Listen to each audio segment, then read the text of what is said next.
Thank you all for coming to the Irish event here in COP26. And I believe there's about 150 people online, and more. So leave you with one little quote from the great Nelson Mandela. There is no passion for playing small. And we've two people here today who sure as hell don't play small. We have Minister Ryan, the architect behind Ireland's 40% RESI target for 2020, which everybody, from engineers to scientists to political commentators, said wasn't possible, and it was exceeded because we achieved 43% last year. We have Minister from Austria, Kay Wessler, who is the brainchild behind the community involvement in energy, getting communities into the energy system. So we're very privileged to have these two iconic leaders with us today. So thank you for coming along. We're going to start with a short video, and then we're going to get into the conversation. Mary. We're going to go for the video. It started with a realization that true communication is never a one-way street, and that putting our citizens at the heart of national debates makes our democratic process stronger, more effective, and more inclusive. In 2012, the Houses of the Oireachtas, Ireland's Parliament, established the Convention on the Constitution. Citizens met to make recommendations on changes to the Constitution, many of which were implemented. But the work didn't end there. In 2016, a Citizens Assembly was formed to look at further issues, including how Ireland could become a world leader in tackling climate change. The findings provided a catalyst for change, and a challenge that the government and Eirgrid immediately took up. We now have new climate legislation, which commits Ireland to achieving climate neutrality by 2050. This ambition is supported by detailed government plans with actions and measures across all sectors of society. Ireland is committed to sourcing between 70% and 80% of its electricity from renewables by 2030. This means transforming our electricity system, and that couldn't happen without the support of the public. So that's who Eirgrid turned to with the launch of Shaping Our Electricity Future. People from all areas and all walks of life met to debate 4 infrastructural options. They heard from and questioned the experts and gave their verdict. On top of this, Eirgrid hosted over 100 virtual events or engagements and invited the whole nation to have their say online, by post or email. Giving voice to all, including the seldom heard, helped bring forward an ambitious plan. One that aims to realise some of the highest levels of decarbonisation. It was deliberative dialogue in action, a whole-of-society approach by government, by the sector and by civil society. A dialogue that went to the heart of how we take on the most urgent issue facing us today, the one on which our tomorrows depend.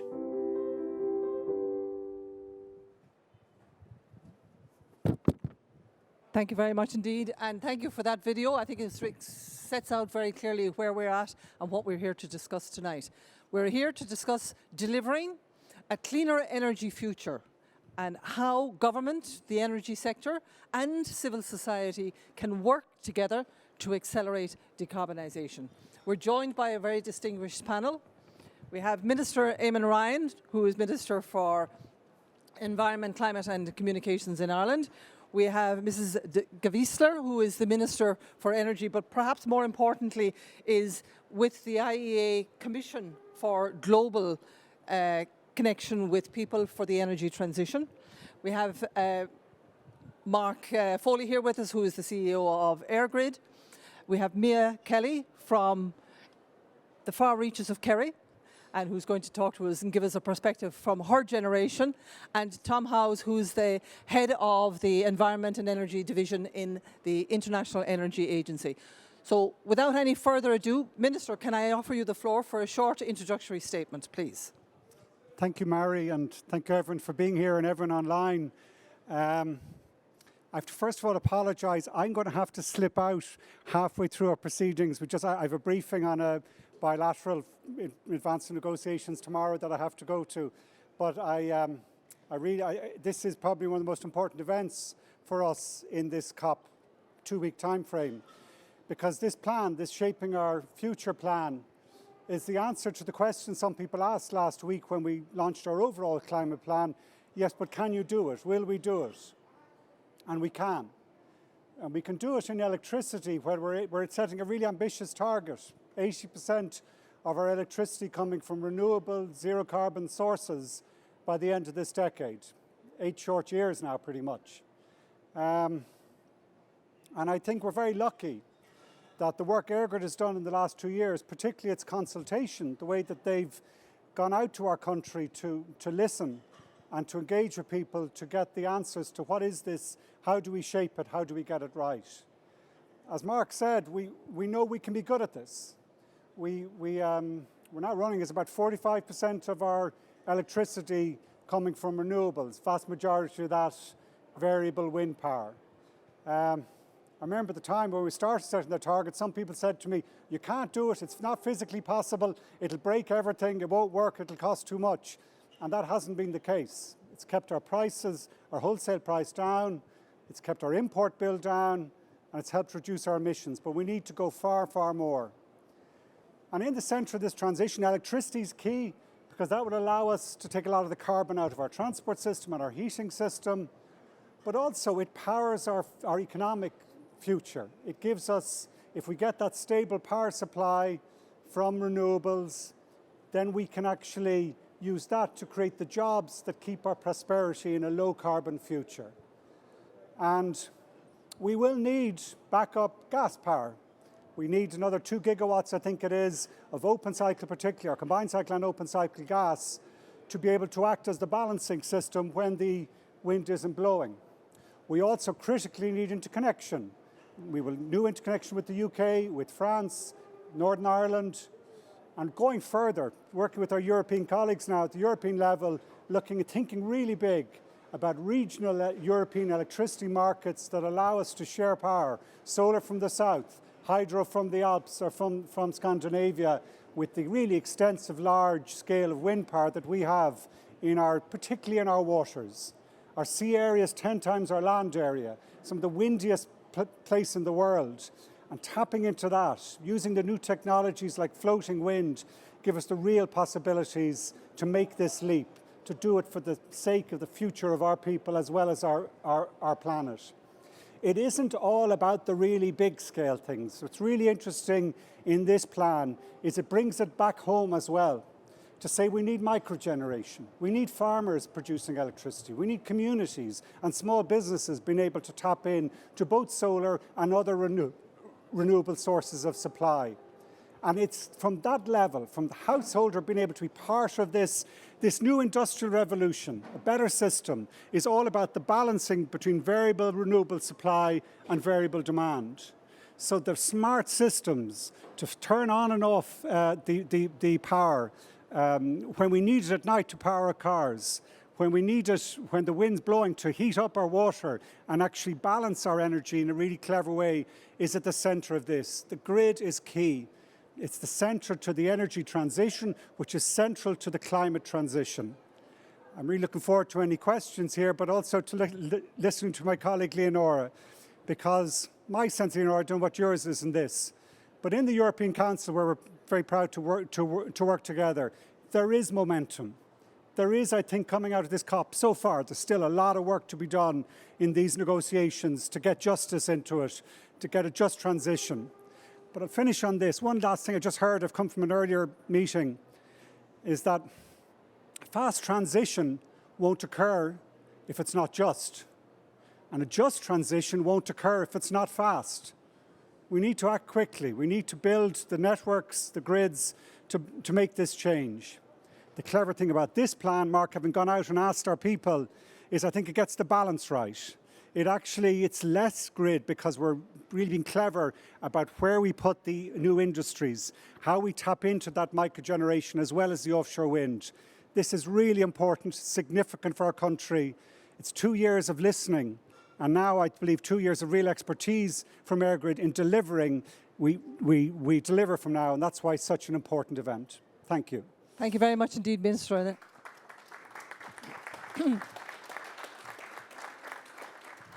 You've set out a vision for Ireland there that is hugely impressive. But maybe I could ask Minister Gewiesler, could you maybe just give us a few introductory remarks about both your experience in Austria and also your experience in the Global Commission on people-centred clean energy transitions? It's a pleasure, and thanks for having me in this debate. We started it off with a quote on, there's no passion in thinking small. I couldn't underline this more. And passion comes from people. People like Eamon, so really privileged to work with Eamon Ryan in the council, but also people in our communities and people in our regions. And that's part of the Austrian story that I can maybe relate a bit also, that started in the 80s already in terms of decentralized community-led initiatives that we also support in these days very heavily. But that's also the a key of the debate that we had in International Energy Agency with our Commission on People-Centered Clean Energy Transition. And I think this is really the task for all of us who are active either in politics, in civil society, in the industry, to make sure that involvement of citizens is a key part of the transition we do. Making citizens actors in this transition, not just bystanders, observers, listeners, but active parts of this transition that we are making at this moment towards really rebuilding our energy system. We couldn't say it differently. We're rebuilding it in many ways. And the recommendations that came out of this commission, I think, can be are very valuable instruments in safeguarding this focus on putting people center stage in this transition. It's also clear that this will need a whole of government approach, because this will need the grid operators and the renewable electricity utilities, as much as the communities, the regions, the labor market, and to ensure that the transition we are doing is not just fast and decarbonized, but also fair, equitable, offers jobs and opportunities to the people in our countries. And I might add, at this space, globally. This is not just a European issue, a national issue, a regional issue. We have a global responsibility here as well.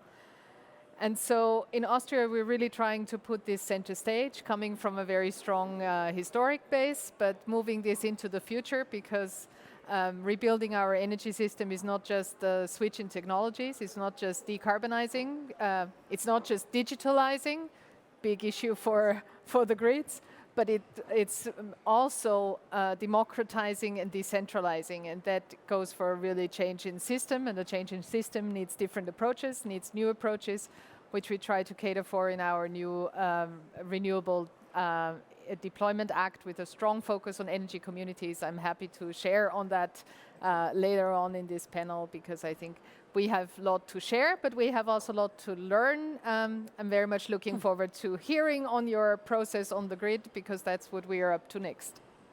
Thank you very much indeed, Minister. And I just wonder whether I could immediately go to Mia Kelly on this one, because Mia, you represent the future. You've heard the vision from the ministers, what their vision is of the future. It sometimes is seen as complicated, very technical, engineer speak. But what's your sensation of dialogue? Do you feel it's open? Can you contribute? Are people listening? What's your experience in this space? Well, in this space, I suppose, coming into it in terms of renewable energy, it's not something that I would be necessarily, I suppose, confident to talk about or feel that I know enough about to give an input into. And I think a lot of young people in my age group, younger and older, feel the same. So when we were approached about a consultation as well, a lot of the time with a youth consultation, it can sometimes be people dip in, they gather some bits from insights from the young people, and then they dip out. And whether or not it actually goes forward, it's hard to tell. And I think the thing with any sort of initiatives or change or movement, it's really important, as you were saying, about it being community feeling that they have some sort of ownership over it. I think that's really important because you need that for it to be sustainable. So with the consultations, I started off with workshops with youth from different pockets of the Irish communities. I'm from the Mizen Head in deepest, darkest West Cork, and I participated in one with the YMCA. Other young people participated in ones with Macra na Firma, other kind of youth organisations. And it was an opportunity, it was facilitated by the NYCI, the National Youth Council, and it gave young people an opportunity to come together to learn a little bit about Eirgrid, because a lot of people hadn't heard about Eirgrid, and learn about their vision for, I suppose, renewable energy, question about some of the language and the information, and it was a safe space for young people to engage with the topic without, I suppose, the fear of feeling ignorant in a space, which I know is something that I feel sometimes. And it was a chance for, I suppose, to build young people's confidence in discussing the topic and to, I suppose, validate their young people's voices, because that's really important part, I think, of any youth engagement, is that young people feel heard and actively listened to. And then you see, then moving forward into the big consultation, which brought even more young people together, it being able to discuss the topic and the idea and even the consultation itself, we were able to feed into what the consultation would look like, the structure, the topics covered, which made us feel like it was, well, it made me feel like I actually had contributed to this, that it was something that I was actively a part of. And when we were having the discussions and talking about and asking questions, there was, in one of my consultations, a lot of young people felt that they were out of their depth. They were like, I have no idea whether I can ask questions on this. It wasn't a familiar topic. But then we went into the room itself, this virtual room, and it was these young people that were asking these hard-hitting questions, these challenging questions. And those mini workshops gave them a space to kind of explore the topic and gain that confidence to engage fully, and it gave them a space to, I suppose, discuss these things. Yeah, no, it was good. I think, though, with all youth engagement, there is definitely it's definitely important to reach even further. In a lot of in our society, there's a lot of people who are still very heavily marginalized, who may not have access or feel that this is even a space for them to engage in, like youth organizations or youth groups. So like people from the traveling community or the LGBT community or refugees and asylum seekers, the elderly community, sometimes it doesn't feel like a space you can engage in. So I think in any consultation, that's something really important to bear in mind as we move forward to the future, that we actively reach and ensure that that is a space where people feel safe and comfortable and that they have some sort of ownership over their future. Thank you very much indeed for that, Mia. Minister, I know you have to leave very shortly, so we could perhaps take maybe one or two questions from the audience before the Minister has to leave. And maybe if you could just put your hand up if you want to ask a question. Please, Valerie. I think you might have to just shout, or can I bring the microphone up?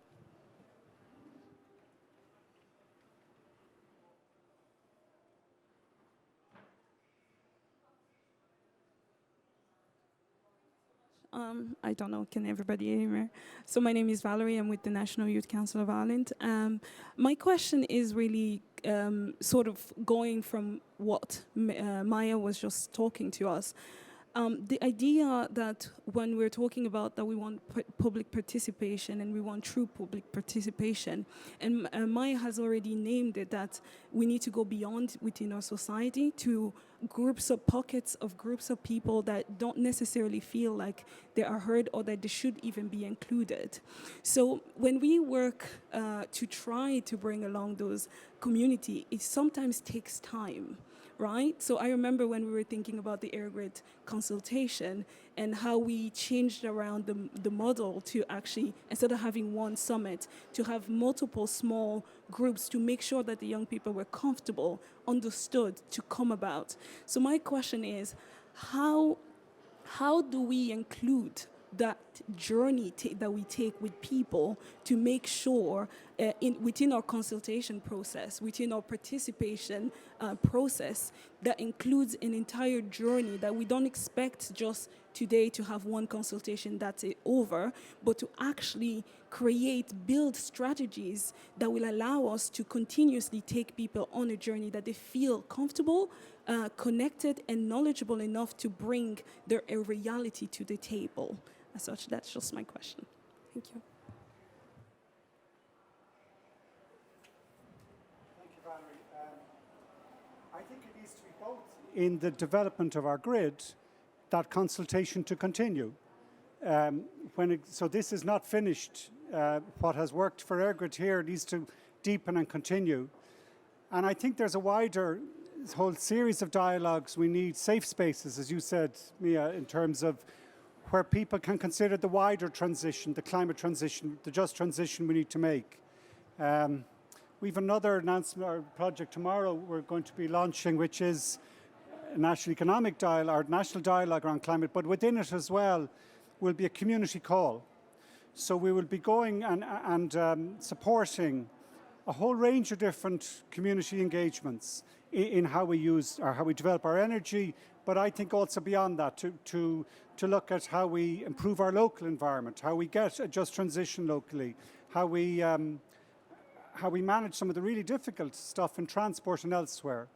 And I think to a certain extent what we will be doing, to answer you, Valerie, is going to the National Youth Council and saying, well, will you come forward with suggestions and ideas as how we will structure that and how it might work best. And it does have to be, this is for 2 or 3 decades. So we're doing it, when I said about fast is important, but sometimes festina lente. It's thinking about, actually, this is a long transition where it will not work if we don't have that 2 or 3 decade sense of everyone belonging to this. Every place matters, every person matters.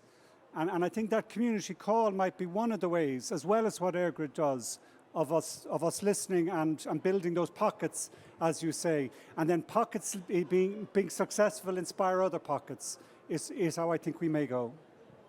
Thank you, Minister. Mark, maybe you want to make some comments on that? Valerie, I learned 2 things from shaping our electricity future, and I hope humble enough to articulate that.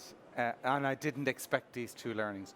One was, we touched something in people. And I said, Jesus, guys, we better keep this going in terms of the engagement. We cannot stop the engagement process.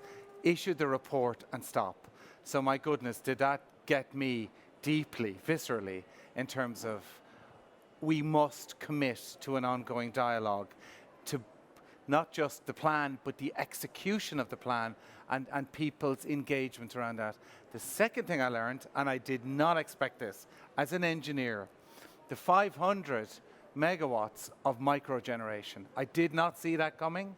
People told us they want to be part of the future energy system. And my guys listened really carefully and said, yes, you can be part of it. And we reckon 200,000, 300,000, 400,000 homes can participate in that vision for 70%, now 80%, courtesy of the Minister, by 2030. And those learnings drive me every day now in terms of thinking what we need to do to make that happen. Thanks, Mark. And Minister, just before you go, on the issue of microgeneration, the directive came into effect in June of this year. We don't have a tariff yet. Will we have it before Christmas? We'll have it in 1st of January, 2nd of January. and that's 6 months. That is 6 months late, but we will have it. We'll hold you to that. Do. And I just wonder on that one, maybe I could go to Minister Gewissler, because I know in Austria you have microgeneration and you have a very active community spirit around not just electricity but also heating. And maybe you could give us a small flavour of what it's like in Austria. when in my first intervention, I mentioned that we're building also on two historic developments in Austria that anchored the energy transition very deeply also in our regions. The one is from both basically from the 80s and 90s. One is that in parts of Austria we had a very strong movement in terms of the energy transition, in terms of solar thermal installations and groups of people who came together and who really went on to pioneer this new technology and organized in groups and built and really also innovated and advanced the technology as such. The second part was that we had a very strong push from the agricultural and forestry sector, also driven by a need, by difficult market circumstances, and by trying to imagine what else we could do and where would be new areas of engagement. And so especially in the regions, the switch from being a farmer to also being a farmer, or to being a farmer and an energy producer, already has a history in Austria. And we built on this also with support programs, because I'm convinced this needs to be an ongoing process, and the process needs support.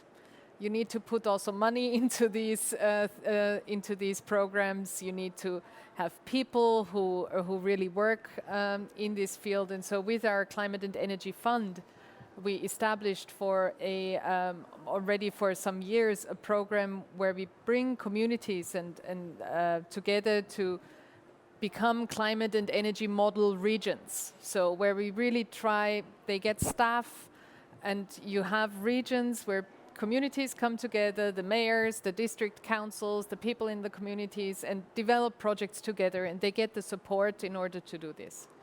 But as I said, now we need to move to the next stage.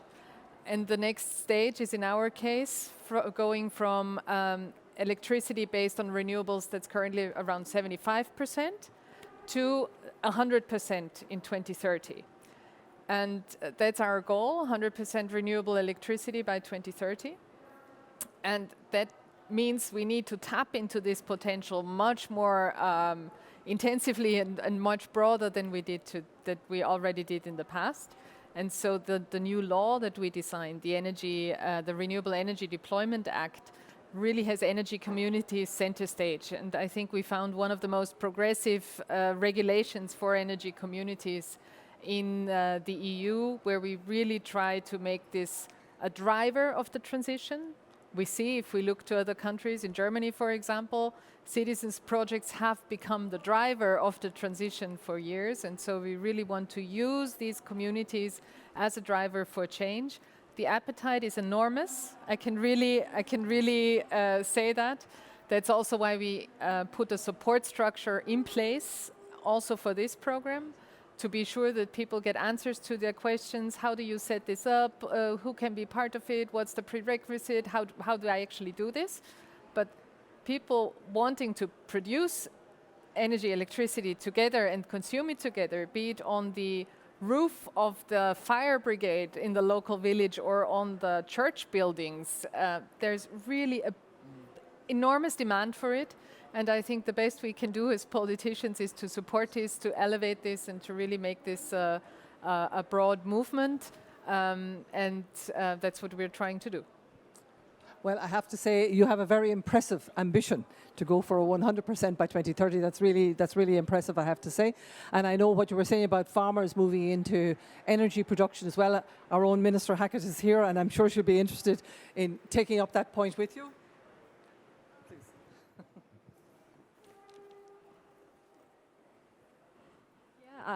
Is that on? Yeah.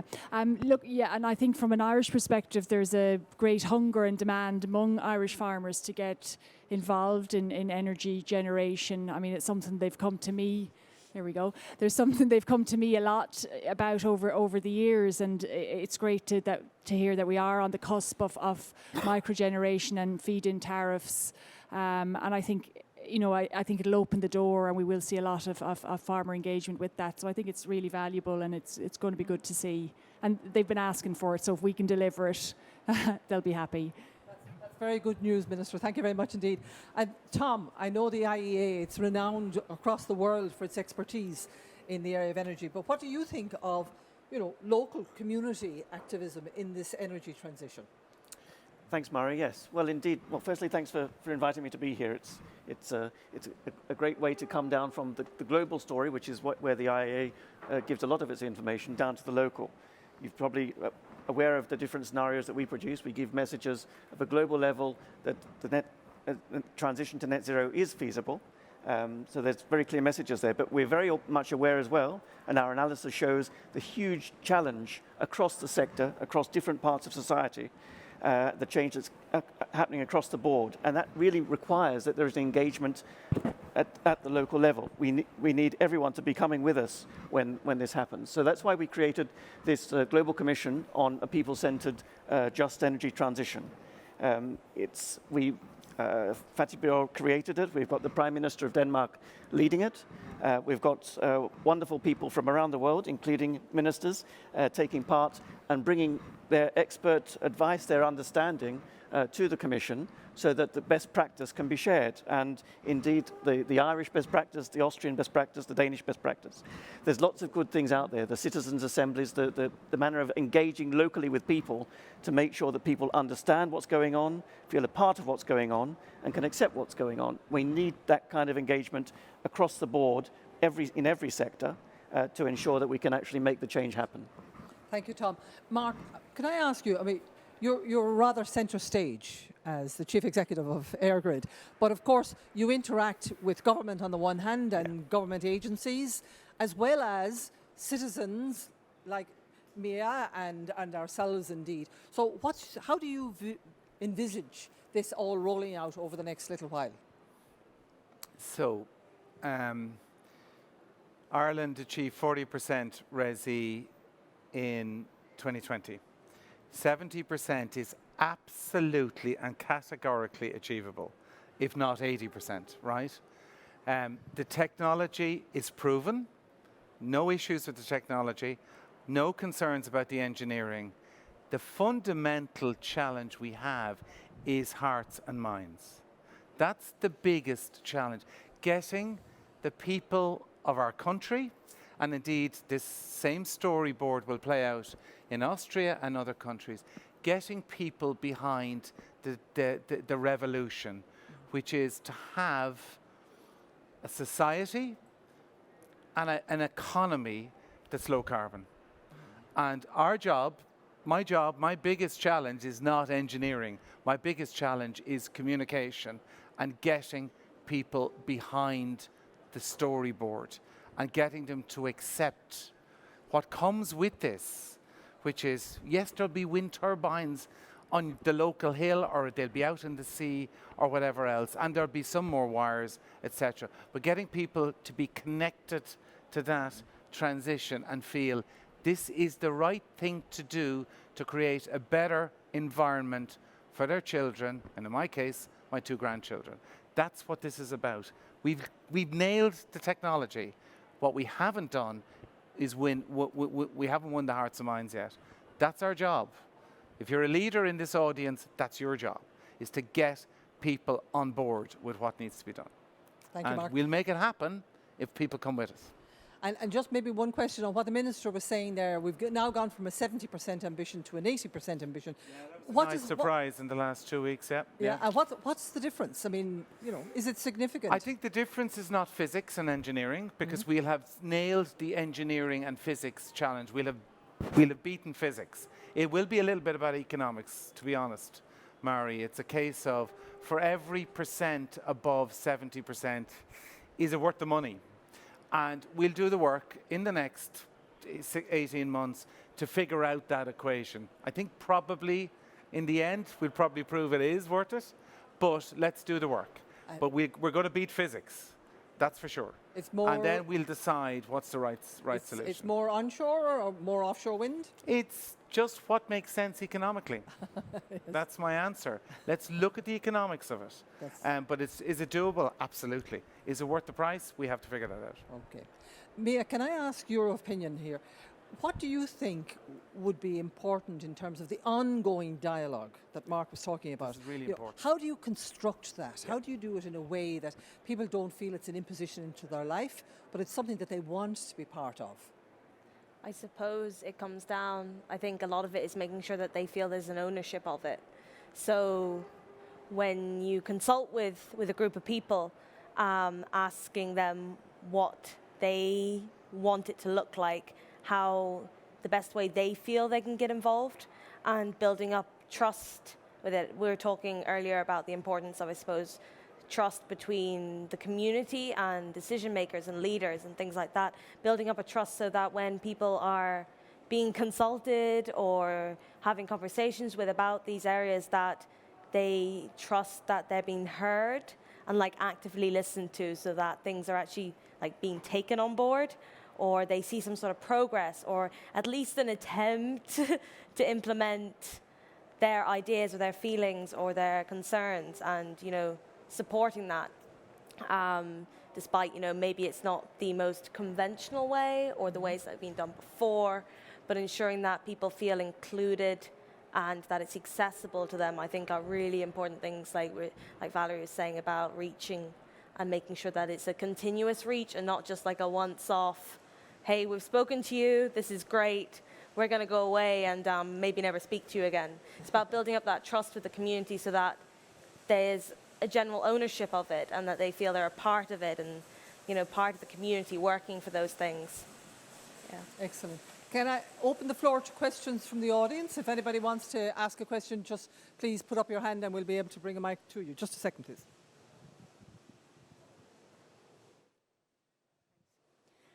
Thanks very much. Terry Morrissey here, wearing many hats, but at COP26 I'm representing the Global Psychology Alliance, which is an alliance of psychologists all over the world. And I'm very interested to hear Mark saying that it's not about the technology, it's not about the engineering. Delighted to hear that. It's about the hearts and minds. So where do you see people like me and my Global Psychology Alliance having a role to play?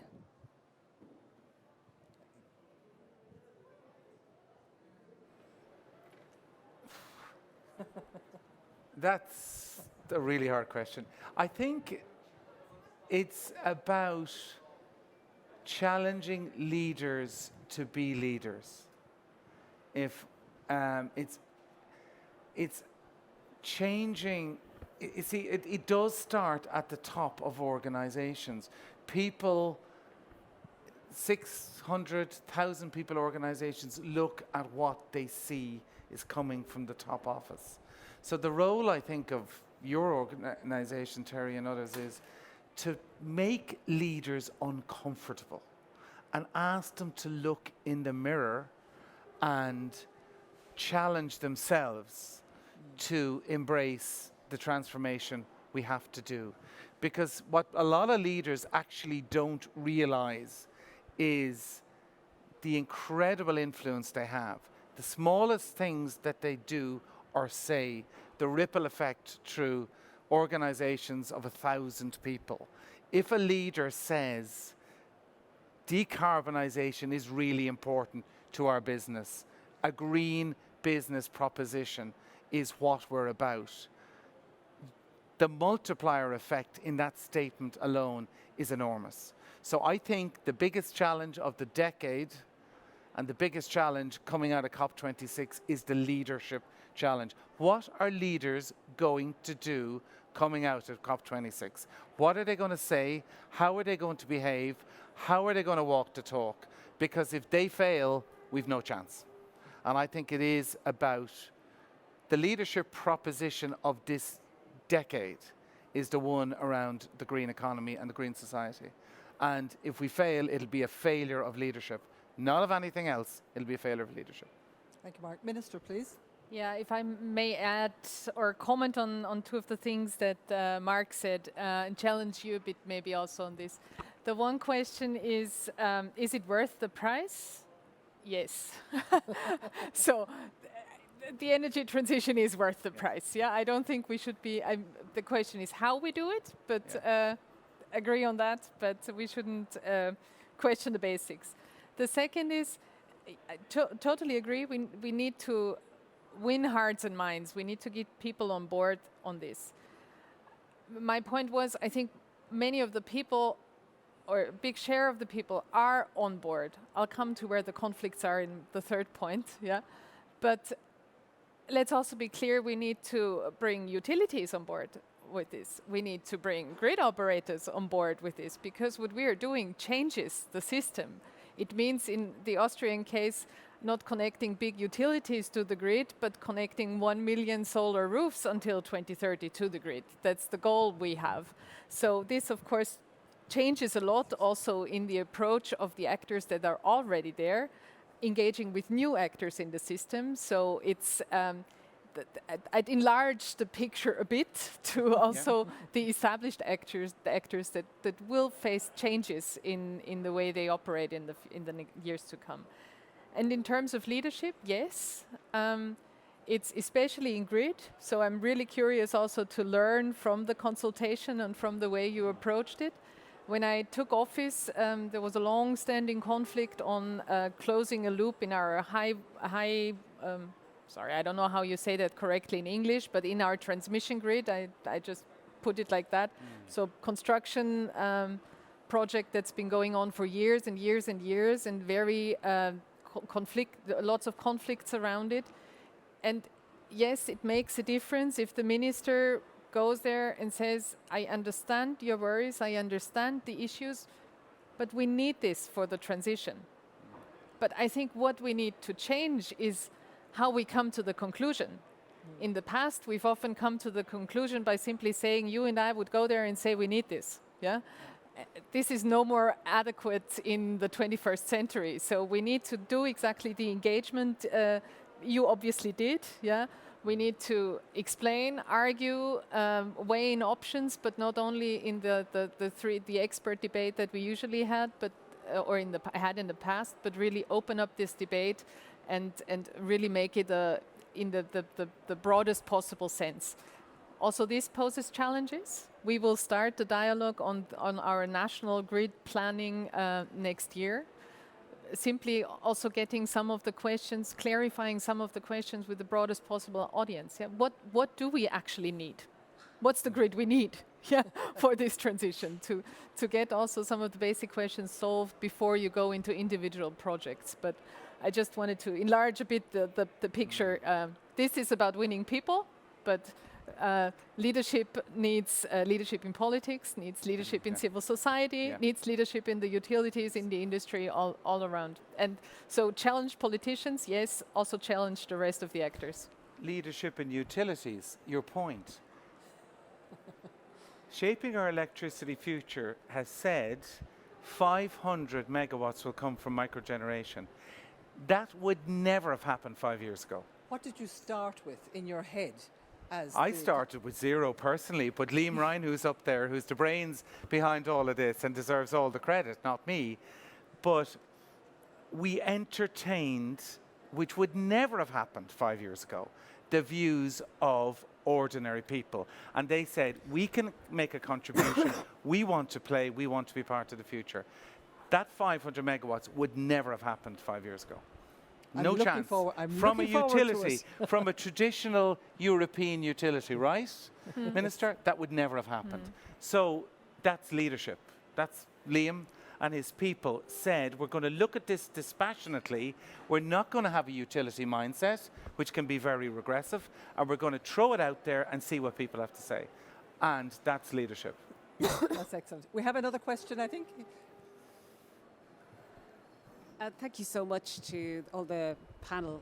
It's just so inspiring listening to you, in fact, to hear a dialogue around a shared future. It's exactly what we need.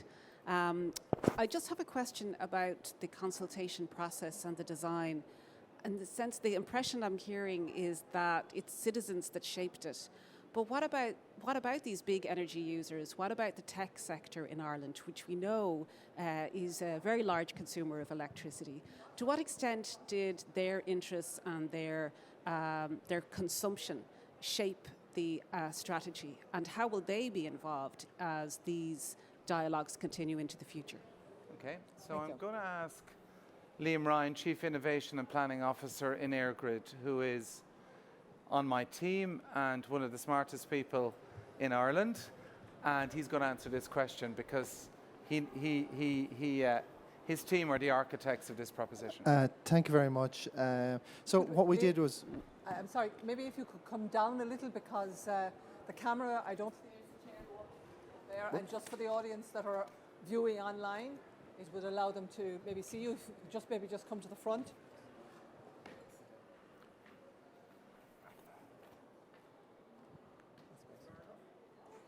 No, you can't. Liam, you're not getting up. You're far too modest. You have to be in the frame. You can take the mask off.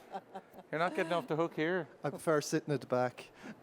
No, it was part of our consultation. We engaged with the industry players as well. So we held sessions with our industry partners, and we got their voices into the consultation as well.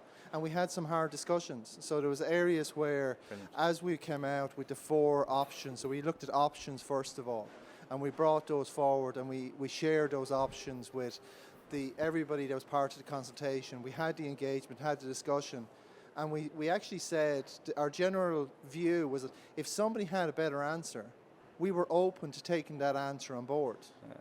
And what we actually found was that there was no real answers that were coming back that were really stronger than ours, except for items that allowed us to sculpt the elements around it. So when we now come out, we expect that we'll have the support from the industry as well.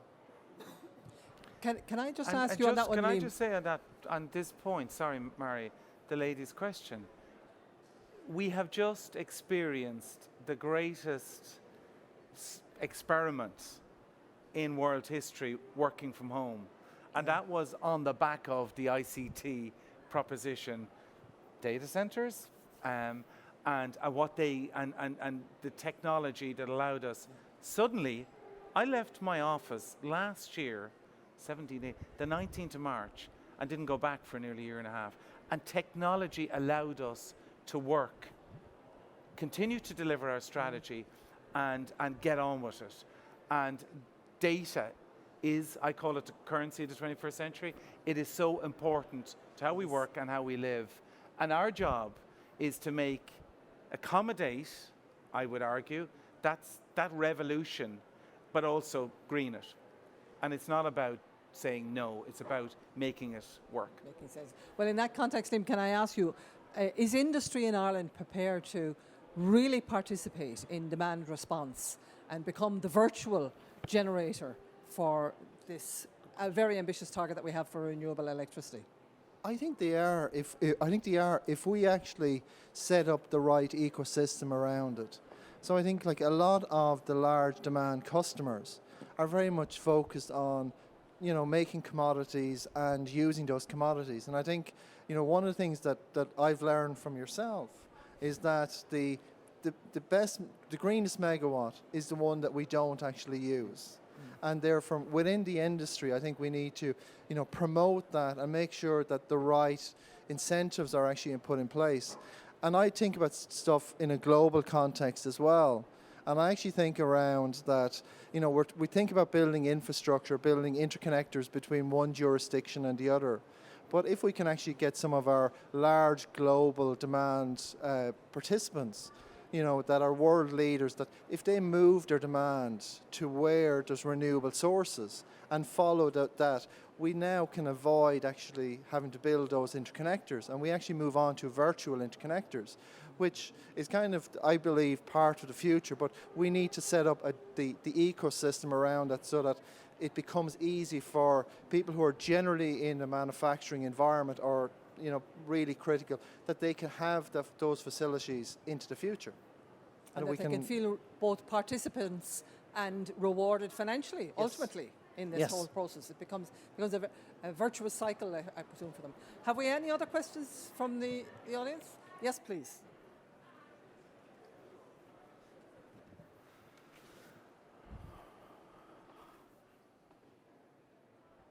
Thank you, and thank you to all the panel. It was a really fascinating discussion, and it's great to see it's great to hear from Mayor particularly about the consultation process. I wanted to follow up on the question about technology and the question about About data centers. So a big issue that a lot of NGOs and environmental groups are concerned about when it comes to the Paris Agreement and the negotiations this week is that the phase out of fossil fuel production is not mentioned in the Paris Agreement. So we have lots of commitments to build out the alternatives, to build out the renewables. But how are we going to do that when there is still this competition coming from the increased production of fossil fuels? And when it comes, you can see this in Ireland when it comes to the data centres that are rapidly multiplying in Ireland. And I know this is something that Eirgrid has expressed concerns about, and it would have come up in the submissions to the consultation, because I wrote a submission about it myself to the consultation, and it was great to have the opportunity to contribute. But I mean, of the the data centres that are applying for planning permission now, they include there are 7 new gas-fired power plants included attached to those data centres. So I know in the long term there are lots of nuances around the balancing of the grid and everything in the data centres and the role they can play. But in the short term, developing data centers involves developing fossil fuel power. So they're being powered by fossil fuels. And I'd just like to sort of get the comment from the experts on that, on what the sort of plan is, and not just from the Eirgrid perspective, but, I'm sure there are probably still some of the minister's colleagues here, and maybe to get the sort of the integrated approach of how you're going to kind of square that circle. Thank you. I suspect, Mark, you'll be the first to answer that. The lady did suggest not somebody from Eirgrid to answer it firstly, but so I don't want to be hogging the stage, but I'm very happy to answer. But I think the minister and most of his entourage have left. So unless there's a volunteer out there who wants to put their hand up. Tom, you can answer the question, please. And then I'm happy to speak. I'm not dodging the question by any stretch of the imagination, but I don't want to hog the stage. Okay, Tom. Let Tom up Sure, first. I can come back to it because we've looked at this as well in our scenarios, and what applies at writ large can apply to local level as well. You've got to roll out the new supply of electricity or other forms of energy before you can slacken off on the supply of the fossil fuels. So it is important to put the emphasis on the new clean energy sources for that to take up the growth in demand, whether it's data centers or any other growth of energy demand. But only once you've got that alternative clean supply can the supporting framework that you're creating, whether that's an ETS regime or other incentives to phase down the fossil fuel side of supply, only then can that work. So you've got to have the two coming together, the rollout of the clean as well as the phasing out of the fossil fuel supply side. It's a transition, and that will be different in every country around the world, in every region, depending on the local circumstances. So the sooner renewables-rich countries like Ireland can roll out the clean sources, the sooner it will happen. We are also rolling out more dirty, so like there is more fossil fuel production as well. That's the issue. So to the lady's question, let's try and summarize it as follows. Shaping our electricity future gives us all a picture of 2030. And it does it in a number of contexts. One, it says demand is going to grow for electricity, and we are accepting that. The digital economy is incredibly important to our country, to our welfare, to our economy, etc. We're saying electricity demand will grow by 30 to 50%. We're saying we can deliver by 2030 70% of all electricity from renewable sources. And we'll get the 80% the minister. The only reason I'm being very explicit about the 70% is our 2 years' work is on 70. We'll come back in 12 months' time and tell you how we'll get to 80, and we will not fail the minister or the government or the Irish ambition. So we can do the demand proposition and we can do the green proposition. That is what shaping is telling us. And we also must acknowledge, as part of that, we'll have to have gas as a transition fuel to 2030 and maybe into the middle of the next decade. But just think for a moment. We're going for 70% RES-E by 2030. There is no other country in the world anywhere near that. So we're up for that. We're going to deliver it. We have a plan. It's called Shaping Our Electricity Future, and it can accommodate the digital economy. there'll be a few wrinkles along the way, and we have some issues, and I accept there are issues at the moment around security of supply, but we can get there. That's our prize. That's our North Star. Okay? And I suppose just in that context, though, Mark, it's important to point out that we are an island off an island. Yep. So we don't have the interconnections and the opportunities. No, but for we're example, building the Austria Celtic interconnector. has currently got in its place. And I understand that you also have biomass as a base load supply to your electricity in Austria, which we don't really have Which we to don't the same have. extent. Hydro in and Ireland. biomass, yeah. Yeah. So, I mean, the electricity structure, because the Austrian ambition to 100%, it's in a different environment to Yep. that of the Irish context. And we do have to take into account our geographic location and the constraints on the system in Ireland in terms of our ambition. But I'm confident that we will get to the 80%, as you quite rightly say. Liam, please. Just one point to add as well is that when the gas generators are coming onto system, we need to make sure that they are renewable ready. So renewable gas ready. So into the future, when we're looking at a decarbonised system, it's an easier transition across that we're actually doing, and we're using the renewable sources to generate that renewable gas or the renewable fuels that we actually need into the future, and that allows us to actually do a decarbonised by 2050 and maybe even earlier. Thank you, Liam. I think we're running out of time, so I'm going to just ask the panellists, one word of advice to more than 200 people who are online watching us tonight. Could I start with you, Minister? What advice do you give to our listeners out there in internet land? I'll take the quote from the beginning because it was such a rich discussion. So think big, and the second is we can do it. And I think there will be a lot of change involved. We're really navigating, shaping a change process here. But change is the only thing that will give us stability and the good life in 2040 and 2050. And this is one of the most exciting and most beautiful projects we can work on together. So let's just do it. Thank you very much. Mia, what would you give as advice? I suppose it'd be more to, I'm hoping that some young people or some of the people who are maybe involved in the consultations, I suppose my advice would be hold people accountable. I suppose there's lots of ideas and lots of thoughts about how we can proceed towards the future, but we always have to be prepared to hold people accountable to these promises. And young people, I suppose we're going to be around for quite a while, hopefully anyway.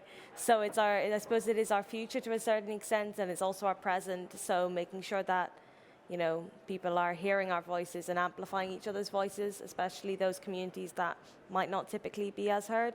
But accountability, Thank you, Mia. Tom, please. From the global perspective, it's great to have seen the pledges that have come out this week. So pledges are great, but implementation, action in the short term is even better. And that action has to be people-centered.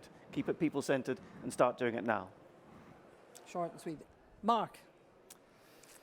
If you are a leader, be a leader. Well, that's definitely short and sweet. Be a leader and do not disempower yourself. Go for it. Well, look, thank you all very much indeed for your contributions today. One of the messages I'm taking out of tonight's discussion is that the only constant in life is change. But change can be for the better if we make it work for us. So thank you all very much indeed to the panel, to the audience, to those who are looking online. Thank you for your participation and have a very nice evening.